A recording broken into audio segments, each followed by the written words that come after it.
O vento cortante chicoteava o campo de treinamento em agulhas negras, no coração do estado do Rio de Janeiro. A poeira vermelha levantada pelas botas dos soldados misturava-se ao som de suas respirações ofegantes, rasgando o ar pesado da tarde. Para o soldado Lucas Silva, o peso da mochila de campanha que esmagava seus ombros não era apenas uma pressão física. Era o peso esmagador de toda a instituição militar, uma carga pesada demais para um jovem que mal acabará de completar 20 anos. O treinamento de combate realizado sob o sol inclemente com equipamento completo, drenava até a última gota de sua energia. O problema aconteceu na fase final do exercício. Ao atravessar uma ponte de madeira precariamente montada, Lucas perdeu o equilíbrio por um instante e caiu. No momento em que seu pulso esquerdo bateu contra o chão rochoso, uma dor terrível, como se seus ossos estivessem sendo torcidos, percorreu todo o seu corpo. Antes que um enfermeiro pudesse chegar, quem se aproximou foi seu superior, o sargento Costa, um homem cuja reputação de brutalidade o precedia. Ei, Lucas! De novo com essa palhaçada? Caiu dessa alturinha e já tá chorando. A voz de Costa era pura zombaria. Em seus olhos não havia um pingo de preocupação, apenas um tédio profundo e um desprezo evidente. Lucas, segurando o pulso que já começava a inchar visivelmente, respondeu com dificuldade: "Não, senhor. Meu pulso está estranho. Não consigo movê-lo." "Cala a boca. Esqueceu que temos que consertar as trincheiras depois do treino? A tropa inteira não pode parar por causa de um soldadinho de merda como você. Se eu mando, você faz. Levanta daí sem reclamar." A ordem do sargento era lei. Lucas engoliu a dor que o deixava tonto e se levantou. Mancando como um pássaro jovem com uma asa quebrada batendo desesperadamente, ele seguiu seus superiores. O trabalho que se seguiu era uma tortura: cavar com pás e carregar tijolos. Com a mão esquerda quase inutilizada, tentar trabalhar apenas com a direita era um suplício. Cada movimento da pá, cada vez que a quina de um tijolo tocava a ponta de seus dedos, uma dor lancinante como ferro em brasa subia por sua espinha. O suor frio escorria como chuva por seu rosto e seus lábios estavam secos e rachados. O sargento Costa, longe de ignorar seu sofrimento, parecia se deleitar com ele. A todo momento ele se aproximava para chutá-lo nas costas, gritando para que se movesse mais rápido. Na frente dos outros soldados, humilhava-o publicamente, chamando de frango e verme sem moral. Lucas não podia fazer nada além de cerrar os dentes. O pouco tempo no exército já o ensinara da maneira mais dura, que qualquer forma de resistência apenas resultaria em mais violência e isolamento. Ao anoitecer, quando o trabalho finalmente terminou, o pulso de Lucas estava inchado como uma pata de elefante. Manchas roxas começavam a se espalhar, e as pontas de seus dedos estavam dormentes. Ele procurou a enfermaria, mas quem o atendeu não foi um médico militar experiente, e sim um oficial recém-formado. Ele apertou o pulso de Lucas algumas vezes de forma superficial, e jogando-lhe um pacote de analgésicos e uma pomada, disse: "Parece que você só torceu um ligamento. Não pense em usar isso como desculpa para faltar ao treinamento. Amanhã estará melhor." Naquela noite, Lucas não conseguiu dormir. Os analgésicos eram inúteis. Seu pulso pulsava com uma dor latejante, como se um segundo coração estivesse batendo ali. No escuro do alojamento, ele chorou silenciosamente. A tristeza, a dor e o desespero de não ter a quem recorrer corroíam sua alma. O único rosto que lhe vinha à mente era o de sua tia, Helena Monteiro, a mulher que o criará como um filho desde que seus pais faleceram na sua infância. A pessoa mais forte e carinhosa que ele conhecia. Ele queria, ao menos, contar a ela sobre sua situação. Na manhã seguinte, Lucas reuniu coragem e solicitou uma audiência com o comandante da companhia, o capitão Barros. Sem sequer tirar os olhos de uma pilha de papéis, o capitão perguntou: "Motivo da audiência?" "A lesão no meu pulso é grave. Acredito que preciso informar minha família." Só então o capitão ergueu os olhos da papelada. Sua expressão era gélida. Ele olhou de relance para o pulso inchado de Lucas e deu uma risadinha de escárnio. "Soldado Silva, Você acha que o exército é o jardim de infância? Que frescura é essa por uma dorzinha de nada? Um homem feito como você não aguenta um pouco de dor e já quer correr pra mamãe? Que falta de fibra! Isso não tem valor de relatório. Volte agora mesmo e cumpra suas obrigações. As palavras do capitão foram como facas cravadas no peito de Lucas. Frescura, mamãe, falta de fibra. Cada palavra o retalhava. Ele não conseguiu dizer mais nada. Bateu continência e se virou. Ao sair, ouviu o capitão resmungar um xingamento baixo. Sentiu como se sua última esperança tivesse sido cortada. Aquele lugar era uma ilha, e ele era um náufrago aprisionado. Os dias passaram.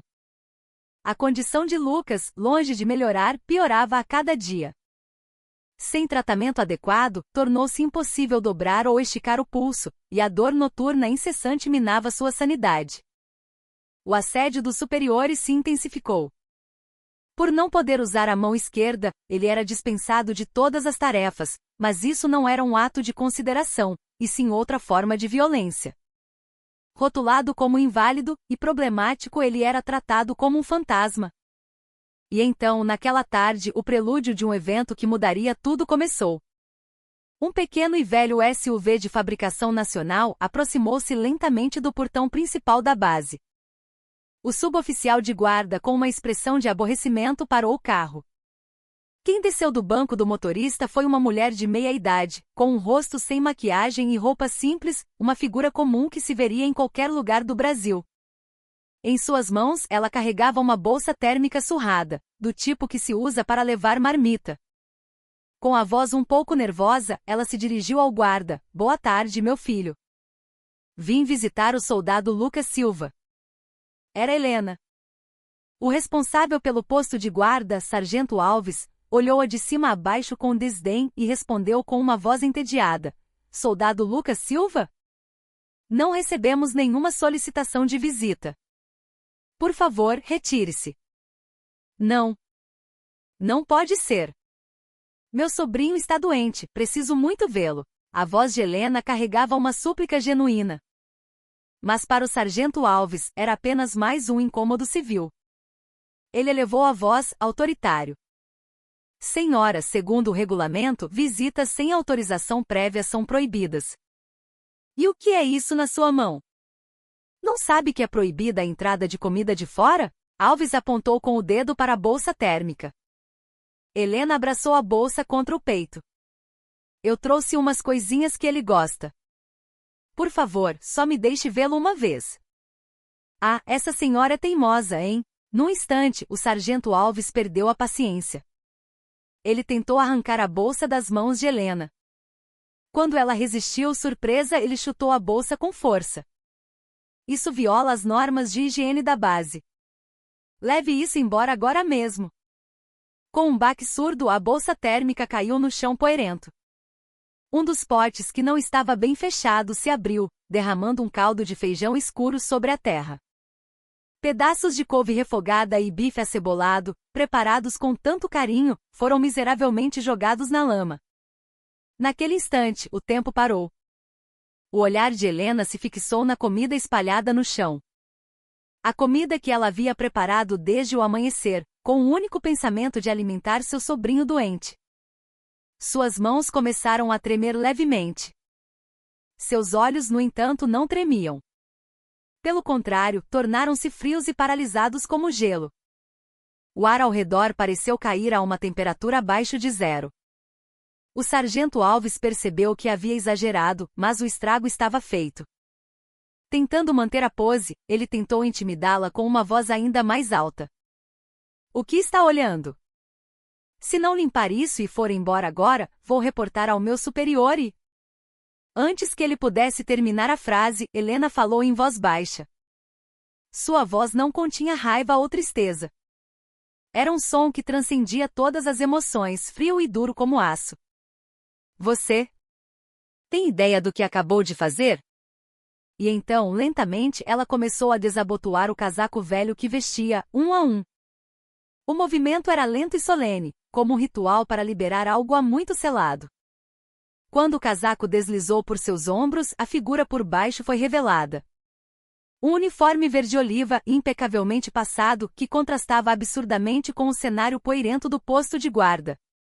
E em seus ombros, brilhando com uma luz fria e azulada, 4 estrelas que simbolizavam o posto mais alto do exército brasileiro. Era a general de exército Helena Monteiro, vice-chefe do Estado-Maior do Exército. Instantaneamente, o posto de guarda inteiro congelou. Os olhos do sargento Alves se arregalaram em descrença, sua boca se abria e fechava, mas nenhum som saía. Sua mente ficou em branco. Ele sentiu o sangue sumir de seu corpo, as pontas dos dedos e dos pés gelarem. Continência. Eu preciso bater continência. Mas seu corpo, petrificado, não se movia. Helena olhou para a marmita caída no chão com um desprezo glacial, e em seguida, pegou seu celular do bolso. Passando pelo sargento paralisado, sem hesitação, ela descou um número de chamada rápida. A ligação foi atendida imediatamente. Sou eu, as 2 palavras que saíram de sua boca devem ter mergulhado a pessoa do outro lado da linha em uma tensão sufocante. Estou no portão principal da 1ª Divisão de Exército. A educação em direitos humanos na sua unidade é só para constar no papel ou é para ser aplicada? Acho que terei que verificar com meus próprios olhos. Sua voz não era mais a de uma mulher comum de meia-idade. Estava impregnada com a autoridade gélida de uma comandante que liderava centenas de milhares de soldados. Antes mesmo que a ligação terminasse, o som estridente de uma sirene de emergência começou a ecoar à distância, abalando toda a base. A unidade, antes tranquila, tornou-se um formigueiro em polvorosa. A fúria de uma única mulher estava criando a primeira rachadura na muralha aparentemente impenetrável daquela fortaleza. E aquilo era apenas o começo de uma tempestade que derrubaria tudo. A sirene de emergência rasgava os tímpanos em toda a base. O ar tranquilo daquela tarde de fim de semana foi instantaneamente preenchido por um senso de urgência e caos. Soldados que descansavam nos alojamentos vestiam seus uniformes às pressas, sem entender o que estava acontecendo, enquanto oficiais corriam de um lado para o outro, gritando ordens apressadas. Desde a sua fundação, a 1ª Divisão de Exército raramente havia acionado um estado de alerta real que não fosse para treinamento. O olho de todo esse furacão, ironicamente, era a general Helena Monteiro, parada em silêncio absoluto em frente ao posto de guarda.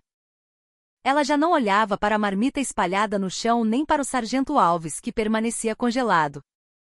Seu olhar parecia atravessar as muralhas da base, perfurando a fortaleza construída sobre hierarquia rígida e abusos. Não demorou mais que alguns minutos para que veículos pretos de comando chegassem em alta velocidade, levantando uma nuvem de poeira vermelha. Do primeiro veículo desceu o comandante da divisão, com o rosto contorcido de ansiedade. Seu cap, com as 2 estrelas de general de divisão, estava torto, como se tivesse sido colocado às pressas. Assim que saiu do carro, ele correu em direção a Helena e, a centímetros dela, bateu uma continência rígida. Pronto, senhora. General de divisão Moraes se apresentando. Não fomos informados sobre a visita de um superior. Sua voz tremia sutilmente com uma mistura de urgência, perplexidade e medo. Atrás do general Moraes, o chefe de Estado-Maior da divisão, o sargento Mori e outros altos oficiais desceram de seus veículos e prestaram continência em uníssono. Seus rostos exibiam uma mistura de confusão e apreensão sobre o que diabos estava acontecendo. Helena recebeu a continência em silêncio. Por um longo momento, ela não disse nada. Aquele silêncio pesava mais do que qualquer grito, esmagando todos os presentes. Finalmente, ela abriu a boca. General Moraes. Sim, minha general. É política desta unidade impedir que pais visitem seus filhos e chutar a comida que trazem para o chão? Sua voz era baixa, mas continha a agudeza de um bisturi de gelo. O general Moraes por um instante não entendeu a pergunta e franziu a testa. Só então seu olhar se moveu para os pedaços de comida espalhados na poeira, para o casaco velho aos pés de Helena e para o sargento Alves, ainda paralisado e pálido. No momento em que a ficha caiu, todo o sangue sumiu de seu rosto. O que a senhora quer dizer com isso? Meu sobrinho serve nesta unidade. Soldado Lucas Silva. Ele machucou o pulso durante o treinamento, mas foi forçado a realizar trabalhos pesados, agravando a lesão. O comandante da companhia dele ignorou seu pedido de audiência, chamando de frouxo. Então, vinham mesmo a ver meu garoto, que é como um filho para mim. E o que encontro? Um suboficial que não apenas me impede de entrar, mas chuta a marmita que eu trouxe. É essa a maneira tradicional da sua divisão de receber visitas? Sobrinho. Lucas Silva. Comandante da companhia. Marmita. Cada palavra era como uma martelada na cabeça do general Moraes. Ele sentiu um suor frio escorrer por suas costas. Agora tudo estava claro. Isso não era uma simples visita de um superior. Era a fúria da oficial feminina de mais alta patente do Exército Brasileiro atingindo em cheio o portão de sua divisão. Sinto muito.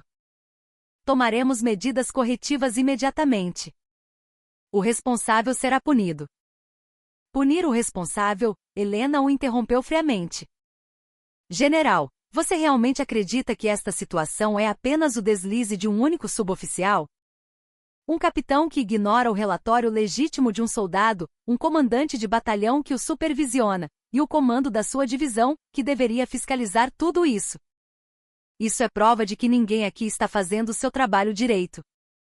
Cortar um galho podre não adianta. É preciso arrancar a raiz que já está apodrecendo. Mal ela terminou de falar, outros veículos deslizaram até o posto de guarda. Desta vez, eram viaturas da Polícia do Exército e carros civis do Gabinete de Inspeção do Comando do Exército. Deles desceram o comandante da PE com um olhar penetrante, o chefe do Gabinete de Inspeção e uma equipe de médicos militares despachada de urgência do Comando Militar do Leste. Eles prestaram continência a Helena e aguardaram suas próximas ordens, movendo-se com a precisão de uma tropa de elite executando uma operação planejada há muito tempo. Helena apontou com o queixo na direção do sargento Alves. Comece por aquele ali. Suspenda-o de suas funções e detenham. Apreendam o livro de registros do posto de guarda e todas as gravações das câmeras de segurança. Entendido. Os policiais do exército se moveram com eficiência, agarrando os braços do sargento Alves, que finalmente saiu de seu transe. Minha general, eu cometi um erro terrível. Ele gritou, tentando se ajoelhar, mas foi arrastado sem cerimônia. Em seguida, Helena se dirigiu ao chefe de inspeção. A companhia do soldado Lucas Silva, não, o batalhão inteiro será imediatamente isolado. Suspenda todos os treinamentos e atividades e coloque todo o pessoal em prontidão. Investiguem, sem deixar margem para dúvidas, todos os registros de treinamento e escalas de serviço, prontuários médicos e a cadeia de comando relacionados à lesão do soldado. Verifiquem especificamente se houve abuso ou falsos relatórios. Cumprirei a ordem. A equipe de inspeção se dispersou como vento em direção ao batalhão. Por fim, Helena se dirigiu ao médico-chefe. Providencie a remoção imediata do soldado Lucas Silva para o Hospital Central do Exército. Quero que você avalie pessoalmente sua condição, investigue a causa da lesão e a possibilidade de agravamento por negligência no tratamento. Quero um relatório completo, sem a menor margem de erro. Sim, senhora. A equipe médica correu em direção a uma ambulância. Todas essas ordens foram dadas em menos de 1 minuto. O general Moraes só pôde assistir, de boca aberta, enquanto sua divisão era metodicamente desmantelada e reorganizada por uma única oficial vinda de fora. Só então Helena se abaixou e pegou seu velho casaco do chão. Depois de bater a poeira, ela olhou por um momento para os restos de comida espalhados, como se lhe custasse ir embora. O que passou por seu rosto não foi raiva, mas uma profunda tristeza e arrependimento. A comida feita para seu sobrinho doente, o amor e o carinho contidos nela, pisoteados por uma bota militar. Não era apenas comida. Era um símbolo da dignidade humana e do amor familiar sendo esmagados. Ela se virou novamente para o general Moraes. General, a partir de agora, você está sob meu comando. Entregue-me o controle de todas as redes de comunicação e o comando da divisão. Disponibilize o seu gabinete para ser usado como quartel-general da Força-Tarefa de Investigação. E até que esta situação seja resolvida, você ficará ao meu lado e testemunhará todo o processo. Quero que veja com seus próprios olhos o quão incompetente e irresponsável você foi como comandante. Aquilo era, na prática, uma declaração de destituição do cargo. O general Moraes, sem força sequer para responder sim, senhora, apenas abaixou a cabeça. Helena pegou seu notebook e uma pasta de documentos do banco de trás de seu carro. Seus movimentos não eram mais os de uma tia comum. Eram os de uma comandante de campo experiente, habituada a gerenciar inúmeras crises. Está apenas começando, general Moraes, disse ela. Hoje, aqui, eu vou desenterrar e arrancar pela raiz a podridão de abusos e maus hábitos que infestam esta unidade. Com sua declaração, a 1ª Divisão de Exército se preparava para a noite mais longa e dura de sua história. O olho da tempestade começara a se mover, e em seu caminho, toda mentira e hipocrisia estavam destinadas a ser arrancadas pela raiz. O batalhão de Lucas foi instantaneamente isolado do mundo exterior. A entrada e a saída foram bloqueadas pela polícia do Exército, e todas as linhas telefônicas e conexões de internet foram colocadas sob a vigilância da equipe de inspeção. Do comandante do batalhão para baixo, todos os oficiais e soldados receberam ordens para aguardar em seus alojamentos, sem tempo sequer para cuidados pessoais. A atmosfera no batalhão era como a corda de um arco esticada ao máximo. Que porra tá acontecendo? Começou uma guerra? Eu vi a PE entrando mais cedo. A coisa parecia séria. Os soldados cochichavam com rostos ansiosos. Ninguém sabia a verdade, mas todos pressentiam que algo grande e muito errado havia acontecido. Naquele momento, na sala do comandante da companhia, o capitão Barros roía as unhas, inquieto. Ele havia acabado de receber uma ligação furiosa do comandante do batalhão. A base inteira está de cabeça para baixo por sua causa, gritara o superior, ordenando que ele permanecesse em sua sala. Ele se arrependia tardiamente de sua decisão arrogante de ignorar o pedido de Lucas, mas nunca imaginou que a situação chegaria a esse ponto. Uma emergência em toda a divisão por causa de um simples soldado? Quem diabos é esse cara? Seu mau pressentimento se tornou realidade. A porta de sua sala foi aberta bruscamente, e 2 investigadores do gabinete de inspeção entraram. Eles entregaram um documento ao capitão Barros. Capitão Barros, a investigação sobre o caso da lesão do soldado Lucas Silva começará com você. Esta é uma lista de documentos a serem entregues e apreendidos. Todos os registros de treinamento da companhia, escalas de serviço, registros de queixas de soldados e sua agenda pessoal e computador devem ser entregues, sem exceção. O rosto do capitão Barros ficou branco. As palavras agenda pessoal e computador fizeram seu coração despencar. Neles estavam os rastros de inúmeros abusos e relatórios falsos. Meus pertences pessoais? Isso é invasão de privacidade. Lembre-se que a falta de cooperação pode ser considerada obstrução de serviço e resultar em punições mais severas. Diante da resposta fria do investigador, o capitão Barros não pôde mais resistir. Sua autoridade já havia sido revogada. Os investigadores vasculharam a administração da companhia, selando caixas de documentos, e seu computador pessoal foi apreendido como prova. O capitão Barros assistiu à cena com uma expressão atordoada, como um prisioneiro que acaba de ouvir sua sentença de morte. Enquanto isso, no alojamento, o sargento Costa ria com seus colegas. Ele presumiu que toda aquela confusão era um problema dos peixes grandes, e não tinha nada a ver com ele. E aí, viram? Até o general da divisão apareceu. Deve ter acontecido alguma merda grande. Pelo menos a gente não precisa trabalhar, bom pra nós. Ele parecia ter esquecido completamente do assédio a Lucas. Para ele, Lucas era apenas mais um frango insignificante que passará por suas mãos. Mas sua tranquilidade não durou muito. Sargento Costa, ordem para se apresentar imediatamente ao gabinete de inspeção. O grito apressado do sargento administrativo fez o rosto de Costa endurecer. Gabinete de inspeção? Por que eu? Ao sair, seguido com relutância, ele se deparou com policiais do exército de cara amarrada. Eles o levaram praticamente sob custódia. Seus colegas assistiram à cena com rostos apavorados. Só então os soldados começaram a perceber que aquilo não era uma simples inspeção e que, no centro de tudo, havia algo relacionado a Lucas Silva.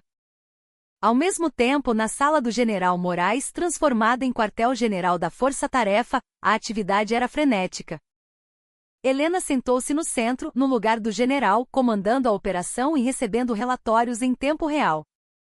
Ao seu lado, com o rosto cinzento, o general Moraes permanecia de pé como um réu. Relatório. Soldado Lucas Silva transportado com sucesso para o Hospital Central do Exército. Diagnóstico de emergência: necrose avascular do osso semilunar esquerdo, estágio inicial. Parecer médico indica necessidade de cirurgia imediata. Ao ouvir o relatório da equipe médica, a testa de Helena se franziu. Necrose avascular. Não era uma simples torção de ligamento. Era uma doença grave em que o tecido ósseo morre por falta de suprimento sanguíneo. Uma condição que poderia ter sido evitada com um tratamento inicial adequado, mas que por ignorância e negligência, atingiram um ponto crítico. Havia o risco de ele nunca mais poder usar o pulso corretamente. Preparem a cirurgia. Convoquem o melhor especialista em cirurgia da mão do Brasil se necessário. A operação tem que ser um sucesso absoluto. Sim, minha general. Um brilho gélido surgiu nos olhos de Helena. Era uma luz tão assustadora que parecia conter uma intenção assassina. Ela se virou para o general Moraes.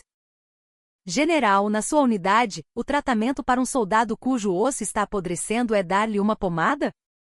Sinto muito. O general Moraes não conseguia erguer a cabeça. Seu corpo tremia de vergonha e humilhação. Logo em seguida veio o relatório intermediário da equipe de inspeção. Relatório. Na comparação dos registros de treinamento apreendidos, encontramos evidências de que o registro de instrução de segurança do dia da lesão do soldado Silva foi falsificado. Além disso, obtivemos múltiplos testemunhos e registros que comprovam que ele foi submetido a trabalhos forçados mesmo após a lesão. Continue. No computador do capitão Barros, encontramos arquivos de relatórios falsos recorrentes. A maioria dos registros de queixas dos soldados era apenas copia e cola de relatórios anteriores, informando aos superiores que não havia problemas. O pedido de audiência do soldado Silva foi verbalmente negado e sequer foi registrado. O castelo de mentiras desmoronava camada por camada. A fachada da unidade, que parecia perfeita no papel, era como um abscesso prestes a estourar. A investigação chegou ao sargento Costa. Inicialmente ele negou tudo, gritando que era inocente. Mas quando os depoimentos de seus colegas e subordinados começaram a surgir, e até mesmo um vídeo de agressão gravado secretamente por alguém foi apresentado, ele finalmente desmoronou. Eu errei. Mas eu só fiz o que me mandaram fazer. No exército é sempre assim, não é? Sua desculpa covarde apenas adicionou mais combustível à fúria de Helena. Ela estava assistindo ao interrogatório ao vivo por videoconferência. Em voz baixa, ordenou ao comandante da PE ao seu lado: altere a acusação contra o sargento Costa. De simples agressão para abuso de autoridade, tortura e tentativa de lesão corporal gravíssima. E descubra quem é o superior que ele mencionou. Arranquem essa erva daninha pela raiz. Tentativa de lesão corporal gravíssima. Ao ouvir essas palavras, o sargento Costa percebeu a gravidade da situação e desabou no chão, chorando histericamente. Com o aprofundar da noite, a investigação que começou com um único soldado, Lucas, expandiu-se incontrolavelmente. Soldados, aproveitando a oportunidade, começaram a fazer denúncias anônimas sobre abusos há muito guardados. Agressões habituais de superiores, suspeitas de desvio de verbas por parte de oficiais, e até mesmo um pedido para reabrir a investigação de um misterioso suicídio ocorrido anos antes. A caixa de Pandora havia sido aberta. Helena analisou cada relatório sem perder um único detalhe. Em sua mente, as peças dispersas do quebra-cabeça se juntavam para formar um quadro maior. Não se tratava de um ou dois deslizes individuais. Era uma doença estrutural, onde a violência e a mentira haviam se tornado o sistema, sob a incompetência e a negligência do comando. O general Moraes mal conseguia ficar de pé. Ele nunca sonhara que sua unidade estivesse tão podre. Percebeu que tudo que acreditava ter construído era, na verdade, um castelo de areia. Helena olhou para ele por um momento e disse friamente: "Agora você entende, general? O que você comandava não era uma unidade militar, era uma organização criminosa. E o chefe era você." Naquela noite, ninguém na primeira divisão de exército dormiu. Foi uma longa noite para aqueles esmagados pelo peso da verdade e para aqueles que tentavam desenterrá-la. Sob o castelo de mentiras em ruínas, o destino de muitas pessoas estava sendo reescrito. No quarto VIP do Hospital Central do Exército, Lucas Silva, deitado sobre lençóis brancos, despertava lentamente da anestesia. Através da sua consciência nebulosa, sentia o cheiro de antisséptico e o som rítmico dos monitores médicos. Quando sua visão turva finalmente focou, a primeira coisa que viu foi a paisagem desconhecida de uma cidade pela janela e a figura de sua tia, Helena, sentada ao seu lado. "Tia", a voz de Lucas estava rouca. Helena, ao ver que o sobrinho havia acordado, tocou sua testa com um rosto preocupado. "Lucas querido, você está bem? Já está mais consciente?" "Onde eu estou?" "Eu estava na base." Ele olhou para o próprio braço esquerdo. Uma bandagem grossa o cobria do pulso até abaixo do cotovelo. A cirurgia fora um sucesso, mas a dor latejante ainda estava lá. "Você está no hospital." "A cirurgia correu bem. Agora não precisa se preocupar com mais nada." A voz calorosa de Helena fez os olhos de Lucas se encherem de lágrimas. Toda a tristeza e dor que ele suportara vieram à tona de uma só vez. Ele começou a chorar como uma criança. "Tia, doeu tanto. Eu estava com tanto medo e ninguém me ouvia." Helena afagou as costas do sobrinho que chorava. Seus próprios olhos também estavam úmidos. Antes de ser uma militar de ferro, ela era um membro da família que sentia a dor de seu parente. "Desculpe, meu querido. Desculpe por não ter chegado antes. A tia demorou demais." Depois de chorar por um tempo, Lucas percebeu o quão surreal era aquela situação. Como ele viera parar num quarto VIP do Hospital Central do Exército? Como sua tia conseguirá passar pela segurança rígida da base e tirá-lo de lá? E ele se lembrou das enfermeiras militares que mais cedo haviam entrado no quarto e prestado uma continência impecável para sua tia. "Tia, o que aconteceu?" "Como você?" Helena olhou para os olhos confusos do sobrinho e soube que não podia mais esconder a verdade. Ela apontou silenciosamente para o seu uniforme. O olhar de Lucas seguiu seu dedo. E então ele viu as 4 estrelas brilhando em seu ombro. Os olhos de Lucas se arregalaram em descrença. Ele não conseguia aceitar que sua tia comum, aquela que aparecia nos feriados com roupas simples para fazer pastéis com a família, era uma general de exército. "É uma longa história. Quando você era pequeno, não achei necessário contar. E depois que cresceu, eu só queria continuar sendo sua tia. Desculpe. Não foi minha intenção te enganar." Lucas ficou sem palavras. Choque, confusão e uma admiração inexplicável se misturaram, deixando sua mente em branco. Agora ele começava a entender por que seu sofrimento fora resolvido de forma tão rápida e completa. Naquele mesmo momento, a força-tarefa de investigação na divisão enfrentava uma nova reviravolta. Quanto mais fundo cavavam no caso de Lucas, mais eles encontravam evidências de crimes muito maiores do que simples abusos. A equipe de inspeção, em particular, focou no desvio de suprimentos da base. Alguém estava sistematicamente roubando combustível, alimentos e até equipamentos de treinamento para vender a empresários civis. E no centro de tudo estava uma figura inesperada, o Sargento Alves, o mesmo que havia chutado a marmita de Helena. Na investigação inicial, ele admitiu seu erro e parecia suplicar por clemência, mas quando as acusações de desvio de fundos surgiram, ele se fechou em copas. No entanto, sob a pressão da investigação implacável da PE, descobriram que grandes somas de dinheiro de origem desconhecida eram depositadas regularmente em sua conta bancária. Sargento Alves, de onde veio esse dinheiro? Seu salário não explica essa quantia. Diante da pergunta do investigador, Alves suava em bicas, de cabeça baixa. Não posso dizer. Se eu falar, eu morro. Se não falar, só enfrentará uma punição mais severa sob a lei militar.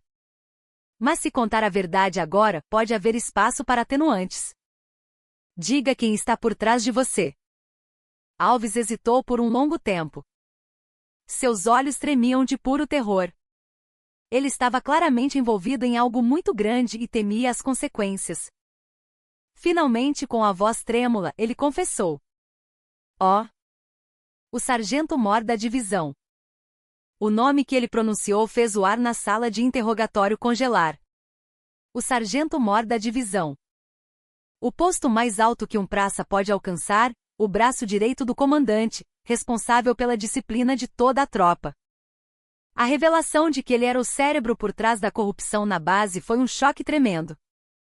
O rosto de Helena permaneceu impassível ao receber o relatório. Ela parecia ter previsto tudo aquilo. Prendam o sargento-mor imediatamente. E vasculhem seu escritório e sua residência. Com certeza encontrarão mais provas. A previsão de Helena estava correta. Em um cofre escondido na residência do sargento-mor, foi encontrado um livro-caixa secreto, detalhando nomes de oficiais da base e os valores de propina pagos. Na lista constavam os nomes de muitos oficiais intermediários, incluindo o capitão Barros, e no topo, surpreendentemente, o nome do chefe de Estado-Maior da divisão. Eles pagavam propinas ao sargento-mor em troca de promoções e posições favoráveis, e em troca ignoravam ou participavam de seus esquemas de corrupção. Era um cartel de corrupção massivo. A lesão no pulso de Lucas era apenas a ponta do iceberg.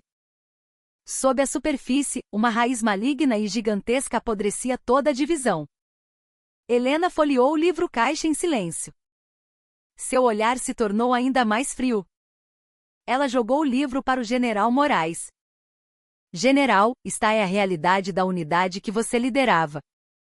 Seu chefe de Estado-Maior e seu sargento-mor estavam conspirando para saquear a base, e o que você estava fazendo? Sua única função era carimbar papéis?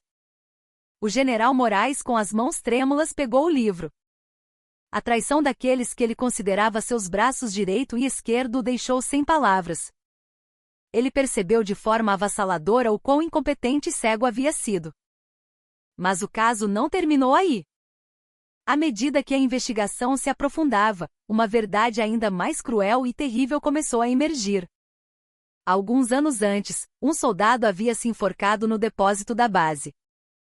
Na época, a unidade concluiu apressadamente que o soldado sofria de depressão por não se adaptar à vida militar e encerrou o caso. No entanto, denunciantes anônimos afirmavam que não fora suicídio. Diziam que ele havia testemunhado acidentalmente o esquema de desvio de verbas e, ao tentar denunciar, fora assassinado e sua morte forjada como suicídio. Helena ordenou a reabertura imediata do caso. Os registros da investigação original, retirados de um arquivo empoeirado, estavam cheios de falhas. A investigação inicial foi mal feita, e evidências cruciais haviam desaparecido. O mais estranho era que o investigador da PE responsável pelo caso havia recebido uma promoção extraordinariamente rápida logo após o encerramento do caso e fora transferido para o comando. Helena sussurrou o nome daquele investigador para si mesma. E então escreveu algo em sua agenda. Em seus olhos havia mais do que raiva, havia uma profunda tristeza e uma determinação sombria. Ela olhou para a escuridão lá fora. O fantasma do passado se entrelaçava com a tragédia do presente, projetando uma sombra gigantesca. Isso não era mais uma questão de corrigir uma organização militar corrupta. Era uma luta pela justiça, para aliviar a dor de uma jovem alma que morreu injustamente e fazer com que aqueles que encobriram a verdade pagassem por seus crimes. A verdade sempre vem à tona, ela murmurou para si mesma no ar frio da sala de comando. E o preço será terrível.